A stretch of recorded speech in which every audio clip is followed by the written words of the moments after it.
यह हैरान कर देने वाली दुनिया की ऐसी धार्मिक तीर्थ यात्रा है जिसमें हिंदू, मुस्लिम, सिख, ईसाई, किसी भी जात या धर्म के लोग बिना किसी पाबंदी के शामिल हो सकते हैं। हज में जाने के लिए मुस्लिम होना जरूरी, कांवड़ यात्रा में शामिल होने के लिए हिंदू होना जरूरी, कुंभ मेले में जाने के लिए भी हिंदू होना जरूरी। लेकिन ये इकलौती ऐसी धार्मिक यात्रा है जिसमें 105 देशों से लोग एक साथ इकट्ठा होते हैं। सबसे अद्भुत बात यह है कि इतनी भीड़ होने के बावजूद ना चोरी होती है, ना कोई घटना, ना भगदड़। यहाँ हर तरफ अमन, मोहब्बत और इंसानियत की मिसाल देखने को मिलती है। ये चमत्कारिक पदयात्रा होती है इराक के करबला में और इसे कहते हैं अरबईन। हर साल 2 से 3 करोड़ लोग सैकड़ों किलोमीटर पैदल सफर करते हैं और रास्ते में उन्हें दुनिया की सबसे महंगी डिश से लेकर साधारण खाना, पानी, रहना, इलाज, सब कुछ बिल्कुल मुफ्त मिलता है। ये सिर्फ एक धार्मिक यात्रा नहीं बल्कि इंसानियत का सबसे बड़ा उत्सव है। कल्पना कीजिए एक ऐसी दुनिया जहां सीमाएं मिट जाती हैं, जहां धर्म की दीवारें गिर जाती हैं और जहां हर इंसान सिर्फ इंसान होता है। अरबईन यात्रा वो जगह है जहां यह सपना हकीकत बन जाता है। यहाँ हिंदू पंडित अपनी पगड़ी पहने चलते हैं, सिख भाई अपनी किरपान के साथ कदम मिलाते हैं, ईसाई पादरी क्रॉस थामे आगे बढ़ते हैं और मुस्लिम, नास्तिक, यहूदी सब एक साथ एक ही धुन में इमाम हुसैन की याद में पैदल चलते हैं। ये यात्रा सिर्फ एक पदयात्रा नहीं है, ये इंसानियत की जीत है जहां 105 से ज्यादा देशों के लोग अलग अलग भाषाओं, संस्कृतियों और विश्वासों के बावजूद एक हो जाते हैं। दुनिया के बाकी तीर्थ स्थलों पर जहां प्रवेश के लिए धर्म की जांच होती है, वहां अरबईन सबके लिए खुला है, जैसे स्वर्ग के द्वार जो हर प्राणी के लिए खुले हों।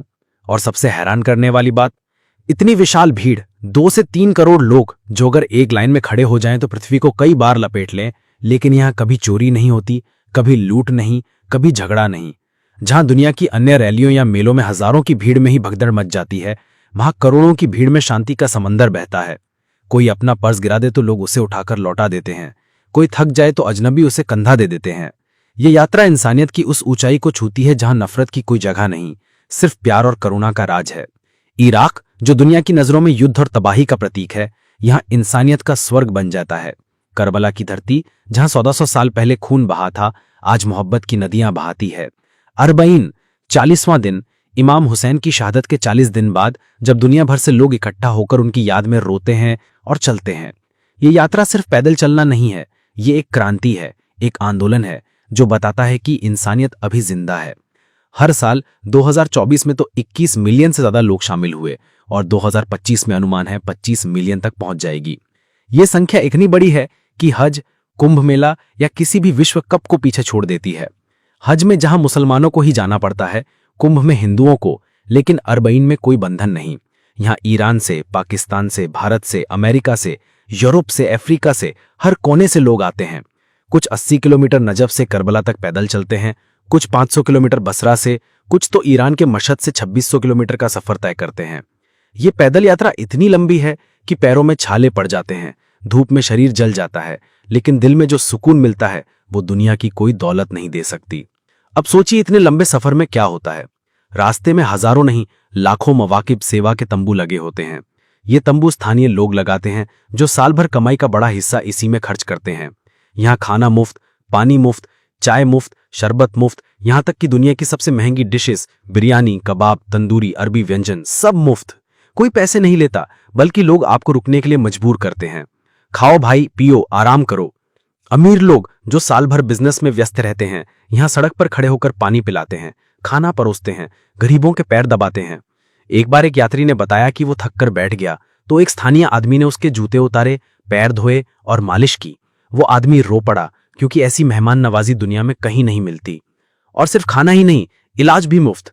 रास्ते में मेडिकल कैंप, डॉक्टर, नर्स, दवाइयां, सब फ्री।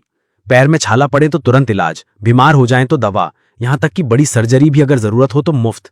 एक कहानी है एक गैर मुस्लिम की जो ईसाई था। यात्रा में बीमार पड़ा तो स्थानीय लोगों ने उसे अस्पताल पहुंचाया, इलाज कराया और वापस यात्रा में शामिल किया।